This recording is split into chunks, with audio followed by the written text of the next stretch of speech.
19 desa yang ada di 6 kecamatan, Kabupaten Nganjuk, dikumpulkan di Kejaksaan Negeri Nganjuk, guna diklarifikasi terkait pajak bumi dan bangunan, yang hingga saat ini belum lunas.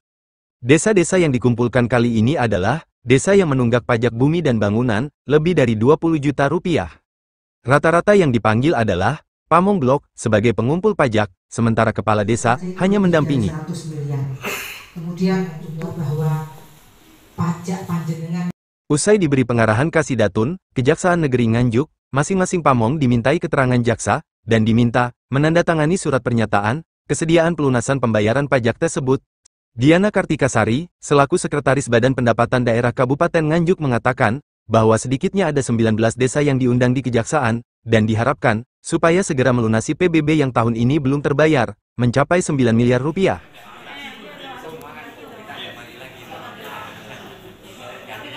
Jelas kalau undangan kita ada 19 desa, cuma ada yang diwakili Pak, enggak, saya kan nggak tahu.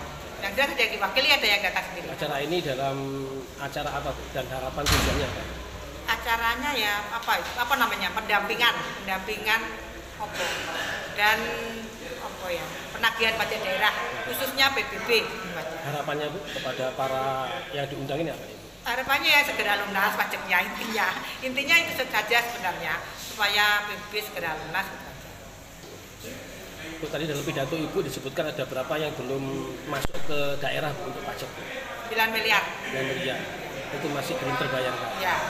Targetnya Bu, harapannya Bu? Targetnya harapannya tahun ini apa tahun depan bisa?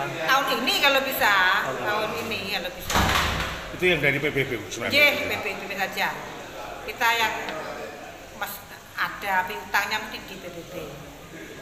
Makanya ya kita lakukan kegiatan ini karena yang piutang terus-menerus itu ada di PBB. Jadi PBB itu masih ditunggak atau dibawa oleh Pamong Blok atau kepala Nah, desa? monggo kalau itu nanti saya yang nanya kan kejaksaan, itu bukan urusan saya itu kan.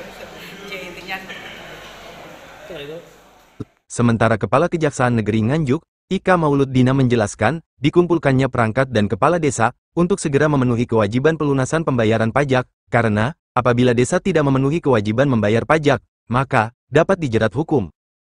Jadi, pajak ini kan sebenarnya kita membayar pajak untuk kembali ke negara, ya, untuk digunakan untuk kepentingan pemerintah Kabupaten Nganjuk di sini ya.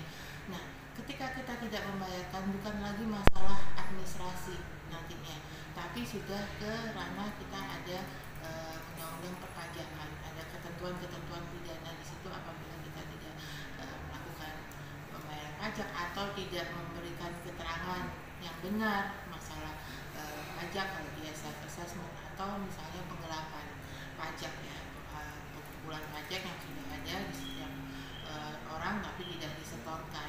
Jadi kami menghimbau kepada masyarakat semua untuk tetap melakukan wajib pajak ataupun yang sudah terkumpul ya di kepala desa ataupun per kecamatan ini untuk segera menyetorkan agar tidak dikenai aturan-aturan pidana.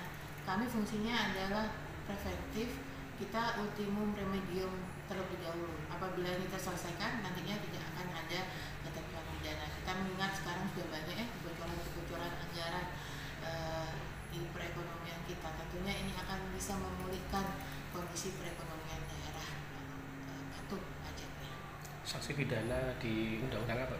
Iya, sanksi pidananya ini ada dalam pasal 181 Undang-Undang 1 Nomor 2021 karena kealpaannya tidak melakukan kewajiban perpajakan sehingga akan juga merugikan keuangan daerah.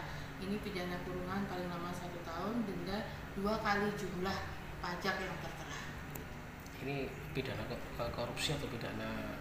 Kita ada dalam undang-undang perpajakannya ada, tapi ketika itu nanti ada ke merugikan perekonomian negara